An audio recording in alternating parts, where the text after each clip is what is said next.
Clar, vivim en una societat que hem comercialitzat la felicitat. Sembla que o ets feliç sempre i per tot o ets un desgraciat, i no és veritat. No ho és, de cap de les maneres. Ja està bé tenir pics de felicitat, és molt guai, però hem de buscar la felicitat, ja vindrà quan vingui. La felicitat, quan té un pic molt alt, després necessita una baixada tan alta com el pic que hem tingut per regenerar el cervell, perquè no podríem estar sempre en aquell estat de tanta excitació. El benestar és molt més pla. També té una mica de dopamina, que ens fa sentir actius, però sobretot té un altre neurotransmissor, que és la serotonina, que és el neurotransmissor del bon rotllo.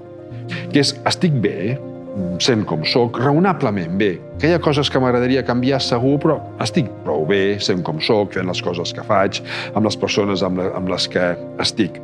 Com que no té molta dopamina, no li cal tenir baixades, i el podem mantenir sempre.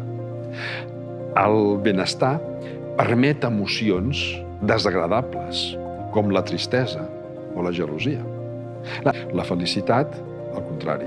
Quan hi ha un moment de tristesa, de gelosia, s'acaba de cop, i com més amunt estàvem, més avall hem de baixar per regenerar-se. Per tant, el que hem de buscar és aquesta sensació de que estem raonablement còmodes, i casa nostra i l'institut haurien de ser llocs d'especial benestar.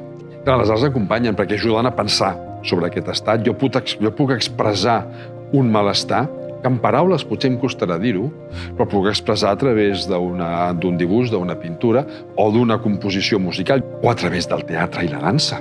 Les arts escèniques són potentíssimes perquè et permeten experimentar estats d'ànim que no són els teus, són els del personatge que estàs interpretant. Per tant, et permet entendre estats d'ànim que potser no has tingut mai o has tingut poques vegades, i que el dia que els tinguis ja tindràs un referent, perquè hauràs assajat teatralitzant aquells aspectes. A través de les arts, si no hi ha cap condició externa que ens estigui forçant, podem aprendre també com som, com pensem, i veure alternatives i fer crítica.